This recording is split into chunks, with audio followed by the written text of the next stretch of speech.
Exodus 12.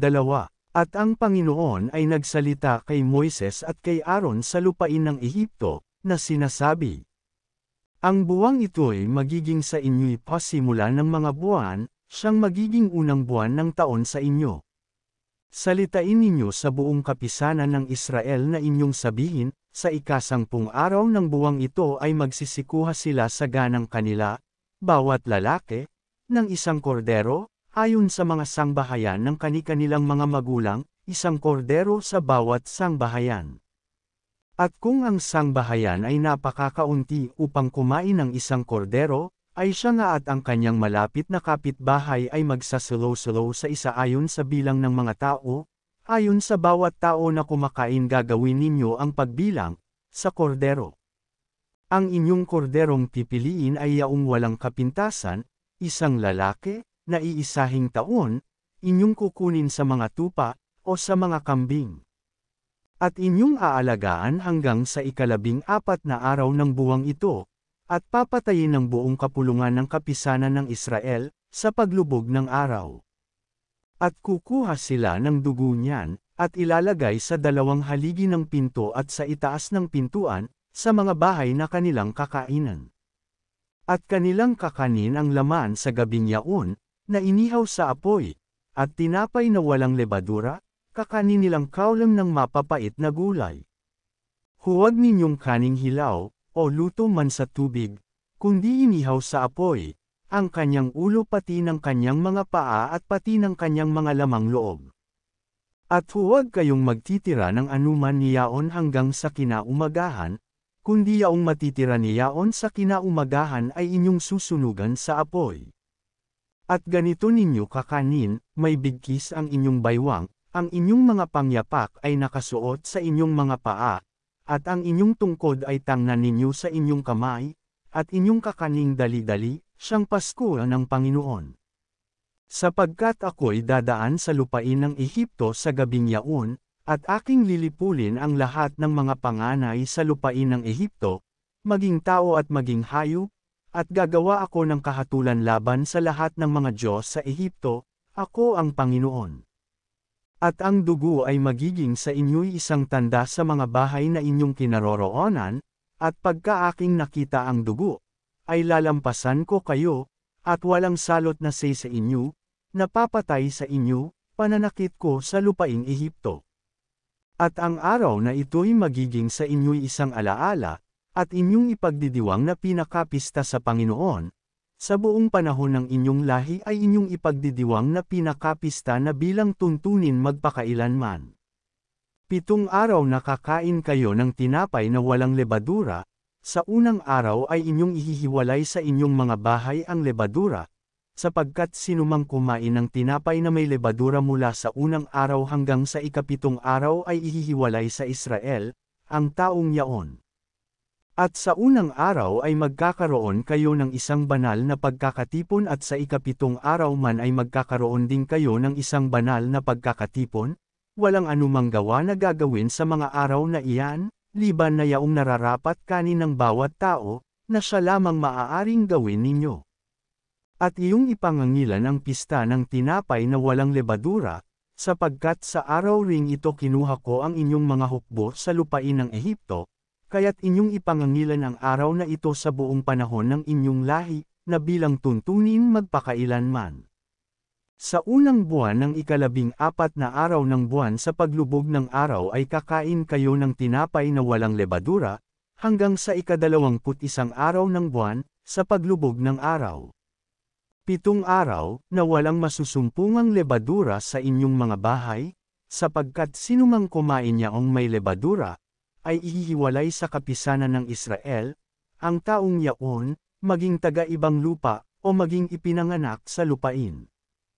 Huwag kayong kakain ng anumang bagay na may lebadura, sa lahat ng inyong mga tahanan ay kakain kayo ng tinapay na walang lebadura. Nang magkagayoy ipinatawag ni Moises ang lahat ng matanda sa Israel, at sinabi sa kanila, kayo'y lumabas at kumuha kayo ng mga kordero ayon sa inyong sangbahayan, at magpatay kayo ng kordero ng Pasko. At kayo'y kukuha ng isang bigkis na hisopo, at inyong babasein sa dugo, na nasa palanggana, at inyong papahiran ng dugo na nasa palanggana, ang itaas ng pinto at ang dalawang haligi ng pinto, at sinuman sa inyo ay huwag lalabas sa pinto ng kanyang bahay hanggang sa kinaumagahan. Sapagkat ang Panginoon ay daraan upang sugatan ang mga Egyptyo, at pagkakita niya ng dugo sa itaas ng pinto at sa dalawang haligi ng pinto, ay lalampasan ng Panginoon ang pintong yaon, at hindi niya papayagan ang manunugat ay pumasok sa inyong mga bahay na sugatan kayo. At inyong ipangangilan ang bagay na ito, na pinakatuntunin sa iyo at sa iyong mga anak magpakailanman. At mangyayaring pagdating ninyo sa lupain na ibibigay sa inyo ng Panginoon, gaya ng kanyang ipinangako, ay inyong tutuparin ang paglilingkod na ito. At mangyayaring pagsasabi sa inyo ng inyong mga anak, anong ibig ninyong sabihin sa paglilingkod na ito? Na inyong sasabihin, siyang paghahain sa Pasko ng Panginoon, na kanyang nilampasan ang mga bahay ng mga anak ni Israel sa Ehipto, nang kanyang sugatan ang mga Egyptyo, at iniligtas ang aming mga sangbahayan. At ang bayan ay nagyukod ng ulo at samamba. At ang mga anak ni Israel ay yumaon at ginawang gayon, kung paanong iniutos ng Panginoon kay Moises at kay Aaron, ay gayong ginawa nila. At nangyari sa hating gabi, na nilipol ng Panginoon ang lahat ng mga panganay sa lupain ng Ehipto, mula sa panganay ni Faraon na nakaluklok sa kanyang luklukan, hanggang sa panganay ng bilanggo na nasa bilangguan, at lahat ng panganay sa mga hayop. At si Faraon ay bumangon sa kinagabihan, siya at lahat ng kanyang mga lingkod, at lahat ng mga Egyptyo, at nagkaroon ng isang malakas na hiyawan sa Ehipto, sapagkat walang bahay na di mayroong isang patay. At kanyang tinawag si Moises at si Aaron sa kinagabihan, at sinabi, kayo'y bumangon, umalis kayo sa gitna ng aking bayan kayo at 10 ng mga anak ni Israel, at kayo'y yumaong maglingkod sa Panginoon, gaya ng inyong sinabi. Dalhin ninyo kapwa ang inyong mga kawan at ang inyong mga bakahan, gaya ng inyong sinabi, at kayo'y yumaon, at pagpalain din naman ninyo ako.